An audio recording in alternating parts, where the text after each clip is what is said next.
मैं उपस्थित हूँ। आज के कार्यक्रम में मंच पर उपस्थित माननीय विधायक श्री विनोद सुल्तानपुरी जी, माननीय विधायक श्री अजय सोलंकी जी, संसद में मेरे साथी रहे पूर्व सांसद श्री वीरेंद्र कश्यप जी, डॉक्टर यशवंत सिंह परमार विश्वविद्यालय के कुलपति प्रोफेसर राजेश्वर सिंह चंदेल जी, हिमाचल के गौरव, भारत सरकार से पद्मश्री प्राप्त श्रीमान विद्यानंद सराय जी, सोलन के उपायुक्त मनमोहन शर्मा जी, पुलिस अधीक्षक वीरेंद्र शर्मा जी, विश्वविद्यालय के सभी फैकल्टी अधिकारीगण, सभी वैज्ञानिकगण, पत्रकार मित्रों, छायाकार मित्रों तथा इस सभागार में उपस्थित भारत की वर्तमान पीढ़ी, युवा, छात्र तथा छात्राओं,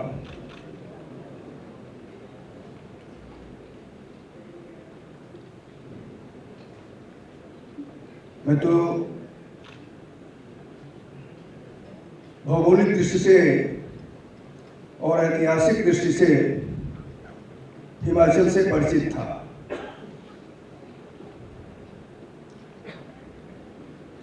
हिमालय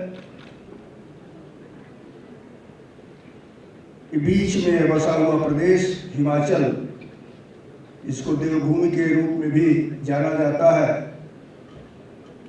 मैदान में रहने के नाते हम इसी से परिचित थे।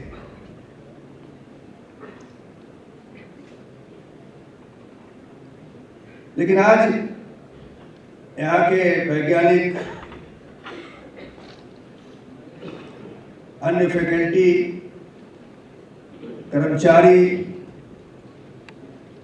छात्र और छात्राओं से सीधा संवाद स्थापित करने का सुअवसर मुझे मिला है।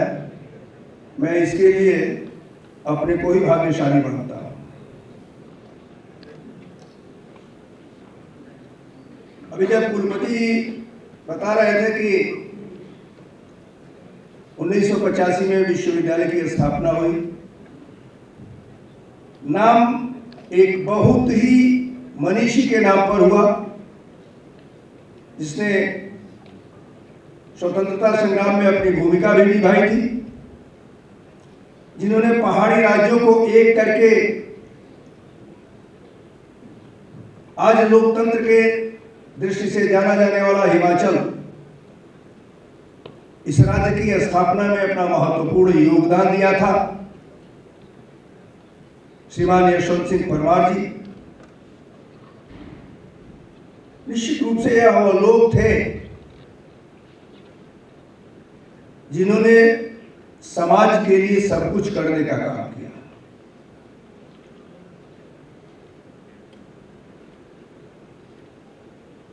जब अनेक रिसर्च की बात कुलपति जी बता रहे थे, चंदेल जी अनेक प्रकार से इस विश्वविद्यालय की प्रसिद्धि ये बता रहे थे, संपूर्ण देश में इस विश्वविद्यालय का एक महत्वपूर्ण स्थान है, इस बात को बता रहे थे।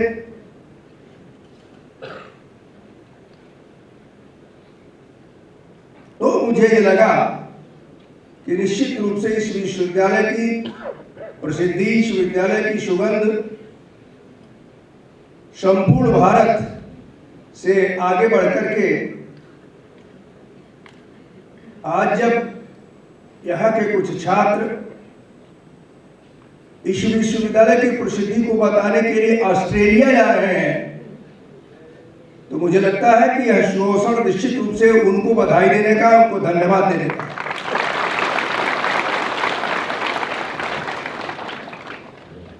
विश्वविद्यालय में अनेक पुरस्कार मिले हैं, राष्ट्रीय स्तर के पुरस्कार मिले हैं, शोध के लिए मिले हैं।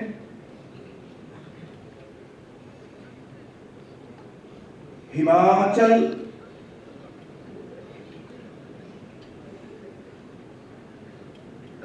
को ये कहा जा सकता है,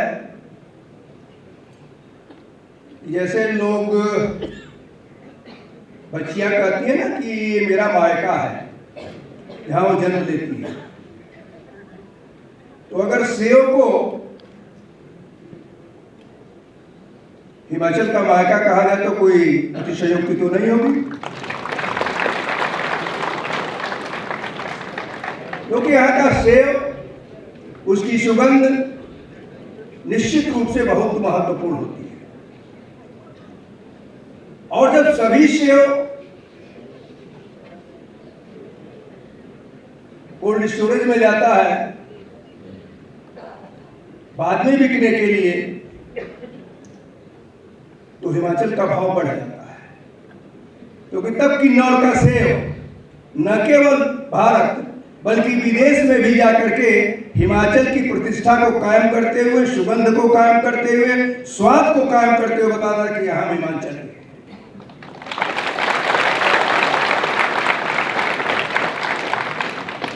यह इसकी प्रसिद्धि है। 5,000 करोड़ रुपए से अधिक की आर्थिक व्यवस्था अगर कोई एक फसल करती है तो वह फसल से है। 5,000 करोड़ रुपए से अधिक।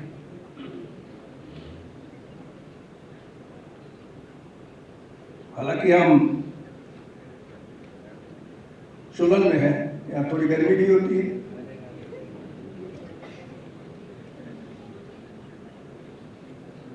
आज जब मैं यहाँ आया तो मुझे कुछ गर्मी का एहसास भी हुआ,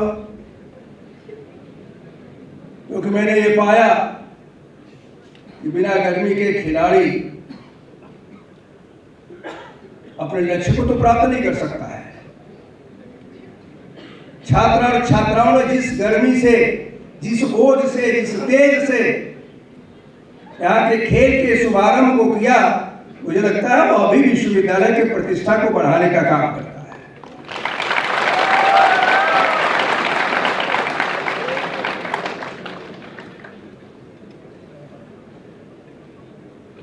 मेरे पास आया तो है राजभवन से लिख करके, लेकिन मैं लिख करके क्या पढ़ूं?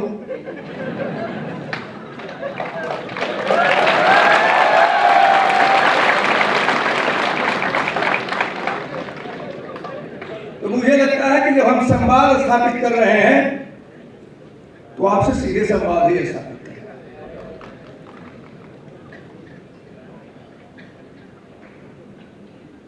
बंधुओं, बहनों, मैं जब हिमाचल में आया तो पूर्ण रूप से एक राजनीतिक कार्यकर्ता के रूप में था। सामाजिक क्षेत्र में सेवा का कार्य कर रहा था। जहां मैं एमएलए, एमपी और मिनिस्टर हुआ करता था, वही मेरी एक रुचि थी कि मेरे देश में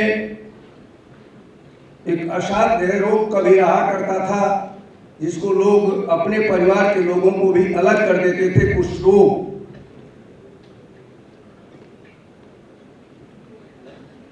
मैं उस कुष्ठ रोगियों के बीच में काम करने का काम करता था।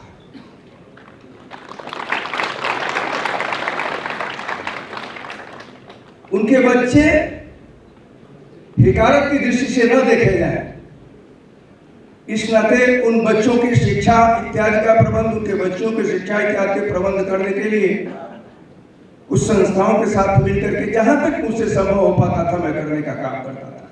मुझे नहीं मालूम था कि कभी मुझे राज्यपाल भी बनना पड़ेगा।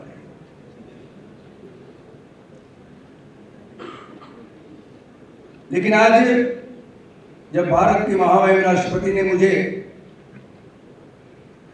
अपने यहाँ से संदेश भेजा कि मुझे हिमाचल का राज्यपाल का पद भार ग्रहण करना है, तो इस बार मैं थोड़ा अवाक सा था, क्योंकि मैं काम दूसरी तरह का कर रहा था।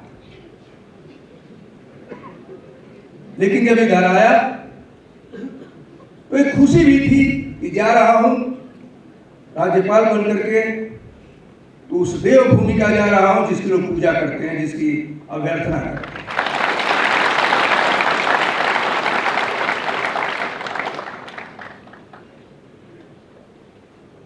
और मैं आ गया आज आप लोगों के बीच में।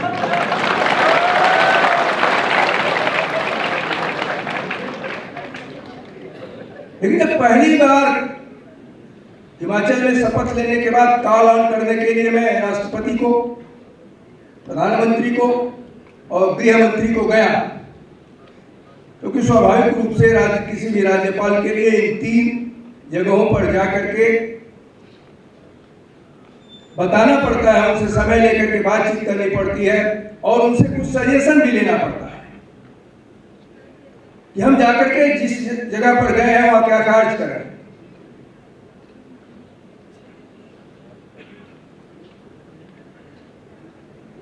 इन लोगों से मिला, मिलने के बाद इनका धन्यवाद भी किया। लेकिन आज मैं आप लोगों से जो एक सजेशन हमको एक व्यक्ति ने दिया था, एक पद ने दिया था, मुझे लगता है कि बिना आपसे शेयर किए उस सजेशन का कोई मतलब नहीं रह जाता है। मैं राष्ट्रपति जी से मिलने के बाद प्रोटोकॉल के अनुसार दूसरा मिलने के लिए भारत के प्रधानमंत्री से गया, तो भारत के प्रधानमंत्री ने मुझसे एक बात कही थी। आज वह बात मैं आपसे शेयर करने वाला हूं और बिना आपके वो मैं पूरा नहीं कर सकता हूं, अधूरा रह जाएगा। उन्होंने मुझसे इस बात को कहा था कि आप जा रहे हो, पहुंच गए हो, शपथ ले लिए हो, तो एक काम करना कि उस देवभूमि की पवित्रता रहे।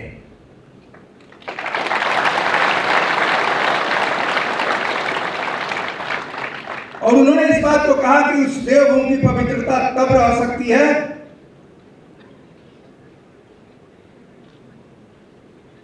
आप जाकर के उस पर काम करो।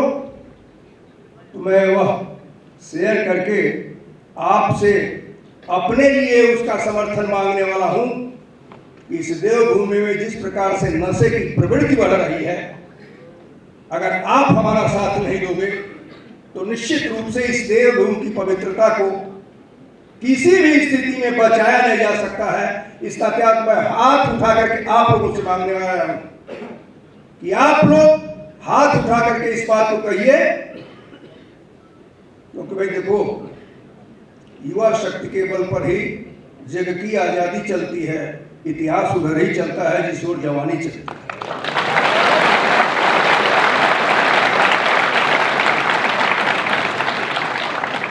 इस तरह मैं अपने नौजवानों से, प्रबुद्ध लोगों से, अधिकारियों से आज इस बात को मांगने के लिए आया हूं कि हिमाचल को पवित्रता बनाए रखने के लिए निश्चित रूप से आप सभी लोग इस बात की प्रतिज्ञा लीजिए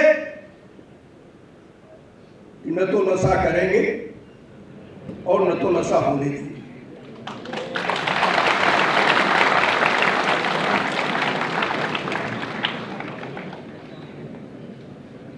आज जब भी परीक्षा का परिणाम आता है तो परीक्षा के परिणाम आने पर मैं अपने नौजवान मित्रों से भी कहना चाहूंगा कि जो बहनें तुमको कलाई पर राखी बांधने का काम करती हैं कि मेरा रक्षा करो,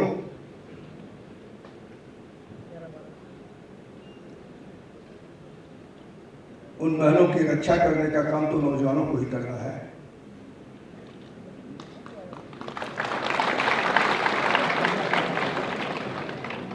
लेकिन आप लोगों को भी इस बात को महसूस करना है कि परीक्षा के परिणाम में बहनें केवल राखी बांधती ही नहीं है, बल्कि आपसे भी आगे चल करके मेरी लिस्ट में बढ़ जाती है। हमें नहीं कह रहे हैं कि कोई प्रतिस्पर्धा करो, लेकिन इतना जरूर कहना चाहते हैं, डॉक्टर यशवंत सिंह परमार विश्वविद्यालय का नाम अगर पूरे भारत में चल रहा है तो मेरी गुजारिश होगी, मेरा आग्रह होगा कि आप सभी बहन और भाई मिलकर के इस विश्वविद्यालय की प्रतिष्ठा को कायम करने के लिए प्राणपण से जुट जाए। शोध कराने का काम यहाँ के फैकल्टी करेगी, लेकिन आज का अवसर है खेल का, हम उसका शुभारंभ करने के लिए आए हैं। उसके शुभारंभ की घोषणा भी मैंने किया है,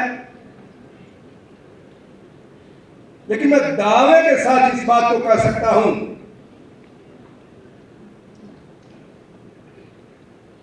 कि पिछले 8-9 वर्षों में विश्व के फलक पर जिस तरह से भारत के खिलाड़ियों ने आगे बढ़कर के भारत के लिए पदक जीतने का काम किया है, उसके पहले यह नहीं हुआ करता था। और यशवंत सिंह विश्वविद्यालय निश्चित रूप से मुझे लगता है इसी कड़ी में आगे बढ़ने का काम करे तो शायद आज की जो घोषणा है वो सही और सफल हो सके।